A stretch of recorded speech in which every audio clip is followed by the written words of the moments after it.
The days in Ilra stretched into weeks, and the once feared shadowed forest began to recede from the villagers' collective consciousness. Life resumed its quiet rhythm, the oppressive fear of the forest replaced by a cautious optimism. Elaina, however, couldn't shake the feeling that something was still watching from the treeline. The light she carried within her burned steadily, but she sensed that the forest hadn't truly been defeated. It was merely waiting. One crisp evening, as the sun dipped low and the village was bathed in a soft amber glow, Merrick approached Elaina. He moved with his usual slow deliberation, his weathered face set in an expression of quiet concern. "You felt it too, haven't you?" he asked, his voice low. Elaina nodded, glancing toward the forest. The treetops swayed gently in the wind, their shadows dancing along the ground like specters. "It's still alive," she said. "I don't know how, but it's waiting." Merrick sighed, his gaze following hers. The heart was only part of the forest's power. Its roots run deeper, both in the ground and in us. Elaina turned to him, frowning. "What do you mean?" "The forest doesn't just feed on fear," he explained. "It thrives on memory, grief, and the unresolved. It lingers in the cracks of our hearts, waiting for the moment we're weakest. If it finds a way to plant itself again, it will return stronger than before." His words sent a chill through her. She thought of Kale, of the moments when he still woke in the night, trembling from dreams of shadowed figures. She thought of her own lingering doubts and the flashes of her mother's face she sometimes saw in her mind. "We have to stop it," she said, her voice firm. "Once and for all." That night, Elaina awoke to the sound of Kale's voice. She rushed to his room, finding him sitting upright in bed, his eyes wide with fear. "They're coming back," he whispered. "I saw them in my dream. The forest isn't finished." Elaina knelt beside him, placing her hands on his shoulders. "What did you see?" Kale's voice trembled as he spoke. "It wasn't like before. The shadows, they were different, stronger. And there was a figure, a woman. She said she was part of the forest, and she called me by name." Elena's stomach twisted. "What else did she say?" "She said you'd have to make a choice," Kale murmured. "That if you didn't, the forest would take everything." By morning, the village was already stirring with unease. The shadows around the forest had grown longer, creeping closer to the edge of the village. The protective carvings Elaina had etched into the trees still glowed faintly. Their light flickered, as if struggling against an unseen force. "Elaina," Merrick said as he joined her at the treeline, his voice grave. "It's begun. What do we do?" she asked, gripping the hilt of the knife she now carried everywhere. Merrick hesitated. "The heart may be gone, but the forest has another source of power, its soul. If the heart was its body, the soul is what binds it to this place. You have to find it." "How?" Elaina asked. "I thought the heart was everything." Merrick shook his head. "The soul is older than the heart, older than the forest itself.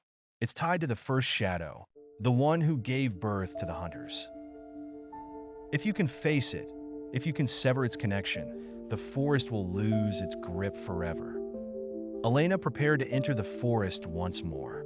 She felt the weight of the light within her, its warmth a constant reminder of the power she carried. Kale watched her from the doorway of their home, his face pale but resolute. "Come back," he said, his voice steady despite the fear in his eyes. "I will," she promised, pulling him into a tight embrace. "I'll end this, for both of us." As she stepped into the forest, the air grew colder, heavier, as if the forest itself recognized her. The path ahead twisted and shifted, but this time, she didn't hesitate. She let the light guide her, its glow illuminating symbols and carvings. Deep within the forest, Elaina found herself standing before a colossal tree, far larger than the heart she had destroyed. Its bark was blackened, its branches twisted into jagged claws that reached for the sky. At its base was a figure, a woman with flowing hair, her features shifting between beauty and horror. "You've come," the woman said, her voice echoing with both malice and sorrow. "I've waited for you." Elaina stepped forward, the light within her pulsing brighter.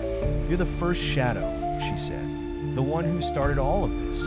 The woman smiled, a cruel curve of her lips. "I am," she said, "and you are my end." The woman raised her hand, and the shadows around her surged forward, twisting into monstrous forms that lunged at Elaina. But the light within her flared, pushing them back with a brilliant burst. "You cannot destroy me," the woman said. "I am bound to this forest, to the pain and grief of those who came before you. Destroy me, and you destroy a part of yourself." Elaina hesitated, the weight of the woman's words pressing on her. She thought of her parents, of the grief that had shaped her life. Could she truly let go of it, severing the connection to the past that had defined her? But then she thought of Kale, of the life they could build free from the shadows. She straightened, her resolve hardening. "You're right," she said. "You are part of me, but that doesn't mean I have to keep you." Elaina raised her hand, and the light within her blazed brighter than ever. It surged forward, engulfing the woman and the tree in a wave of golden fire. The shadows screamed, their forms unraveling as the light consumed them. The tree cracked and splintered, its massive trunk collapsing in on itself. The forest shuddered, its roots pulling back into the earth as the darkness dissipated. Elaina fell to her knees, the light dimming but still warm within her. She felt a profound stillness settle over the forest, as if it had finally been set free. When Elaina emerged from the forest, the village was bathed in the golden light of dawn. The shadows at the forest's edge were gone, replaced by a sense of calm she had never known. Kale ran to her, his face breaking into a wide smile. "You did it," he said, throwing his arms around her. Elaina hugged him tightly, her heart lighter than it had been in years. "It's over," she said.